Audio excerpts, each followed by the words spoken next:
Welcome to the lecture 8 of the optimization course. Today we will be talking about unconstrained optimization problems, and specifically we will be discussing numerical methods and approach for multiple variables or problems where the number of variables are more than one. In last of couple of lectures, we have developed many concepts how numerical optimization methods could be used to solve for one variable optimization problem. We will build upon those concepts and then see how the same sort of or a similar sort of numerical schemes could be used to solving multivariable problems. In the last class, we specifically focused on Newton-Raphson methods, which was a gradient-based approach for solving one variable problem.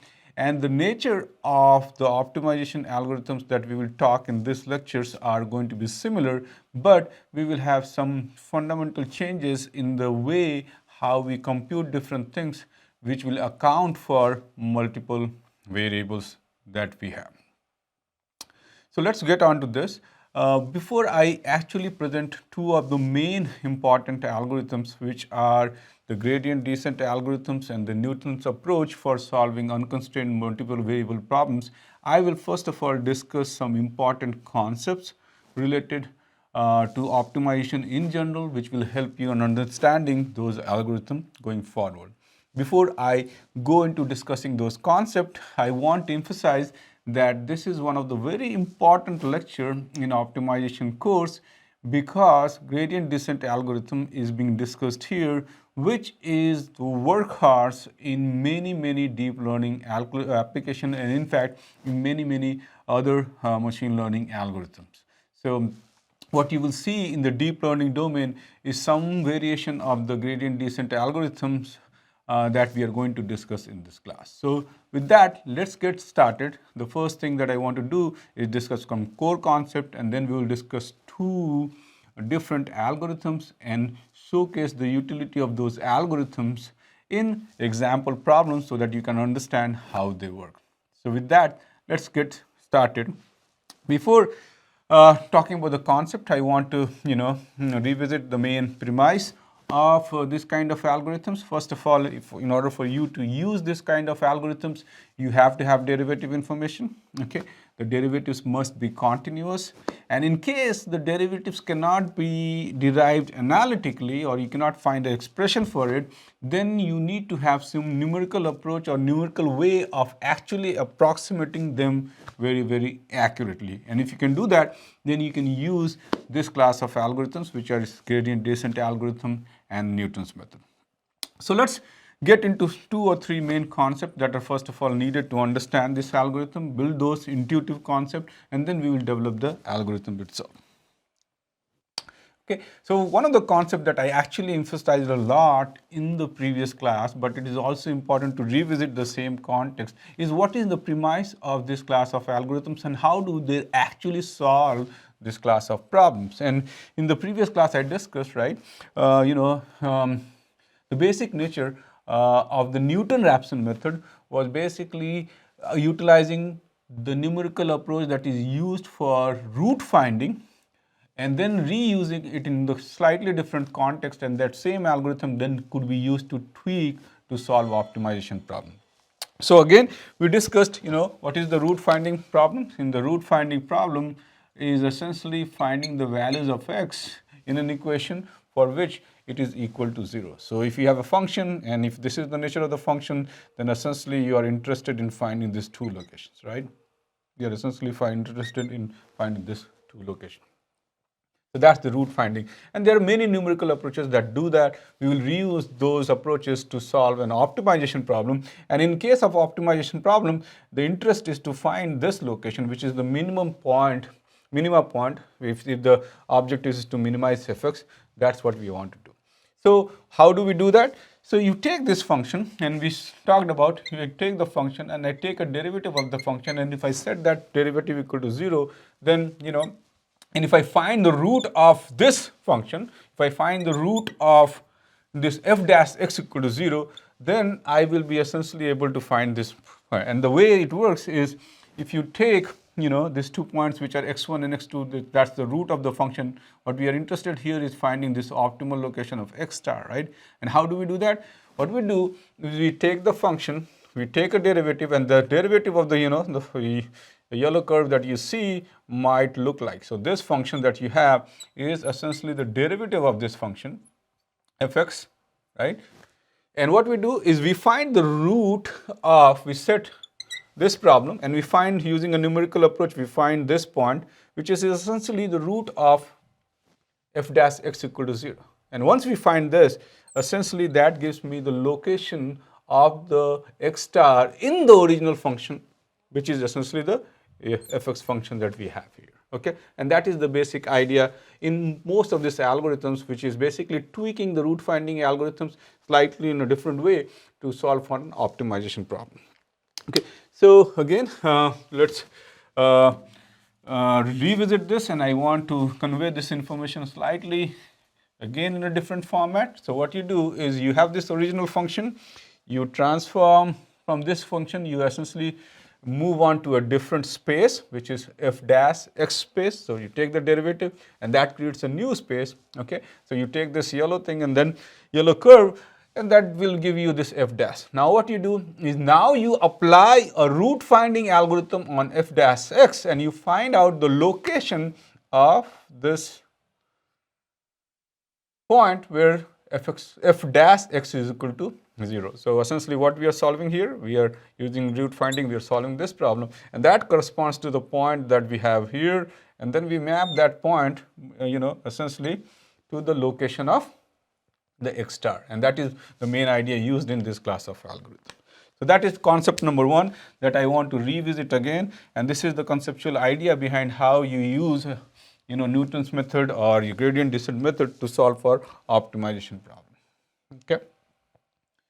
So the second analogy or second concept that I want you to understand, which is an important concept in optimization, is marble rolling down the hill analogy, right? So so visualize if you have a complex hilly area, and if you put a marble, it will roll down and it will settle down in a valley. Okay, and this is exactly the approach that is taken by the gradient descent approach, or similar, I mean not exactly, but similar nature is actually used in the gradient descent algorithm in a numerical form. That behavior is mimicked, and that's how the solution is found. So I want to quickly show you this video which helps you in understanding how the optimization algorithm works. So if we play this video, you will see, there is a big bubble ball and a person is inside this bubble ball, but I want you to focus on how this ball is rolling down the hill, right? So if you look into this ball is essentially, following the curvature of, the hill that is there. And so depending upon, different curvature, depending upon the different gradient, it is moving in different direction. It's rolling down, right? And essentially it will come downhill and it will settle down. And if you can think about that, probably might be the lowest point in the hilly area that is out there, which is corresponding to the, optimal solution. So this ball, or this marble rolling downhill is also a conceptual thing that I want you to understand, and this is sort of mimicked numerically in the numerical form with at least the gradient descent algorithm for sure, and that's how these algorithms are actually solving the overall problem. Okay, so with that, let's move on and let's see how different other concepts are needed, right? So in order for us to basically mimic this process of marble rolling downhill, what we need to understand is what are the gradients of a complex surface are, and that's the third concept that I want to cover before I go into the actual algorithm. So if you take a complex function, for example, in this plot I'm showing you a two-dimensional function, which is function of variables x and y, so the x-axis and y, and this is the function plot. The two variable problem will have, we can define two different derivative directions, which is like derivative of the function x and y with respect to del x and also with respect to del y. and these two informations are actually combined together to find out the direction in which the marble should be rolling. And in fact, it turns out if we find out two different derivatives and if we sum up their vector, that will give us the direction where it is the steepest incline, or the direction in which we will have steepest incline. And in fact, we need to take a negative, and that will give us the steepest direction of the descent, and that's the descent direction that we need to be following. But before we go on to that actual thing, let's see this derivative information and how we can compute a vector which is essentially takes into account the multivariable aspect of the optimization problem. Okay, so the first thing that I want to show is if you want to compute, the derivative of function with variable x, one of the things that we can do is we can fix y, right? So I write here close to 20, we fix the y, and we take a slice of this surface. So if I take a slice of this surface, the slice might look like, and essentially the tangent at the location that I'm showing is essentially what we have, del fx del y. So that's what is being represented. It's like uphill tangent at that location. Similarly, what we can have is we can pick another location, but in this case now we are interested in finding del fxy del y. So not with respect to del x, but this has changed with respect to del y. What we can do is we can fix x now, okay, and take a slice of that surface, and that will give an actual visualization of what is we are doing when we are computing del fx del y. So this is the slice of that complex surface, and when we are computing the del fx del y at that specific point location in the original surface, we are essentially finding out the tangent at that location. So when we are dealing with multiple variable problem, what we are interested in is we are interested in finding out this this vector which essentially gives us the direction of the steepest ascent. And this is the direction where if you try to climb the hill, and if you think about the surface as a hill, and if you're trying to climb uphill, it will be the hardest direction to climb it, because you will be directly climbing in the hardest direction. So how this is computed, similar to the two components that I showed before, what you do is at this specific location, which is right here, you compute the first component, which is del fx del y, and that might be a component like this, right? Okay. And then at the same location, you compute the second component, which is del fx del y, right? So if you compute maybe that location, and then using the vector transformation, we can transfer this vector here, and the resultant of this two vector combined together will be essentially this vector that we have here. Okay.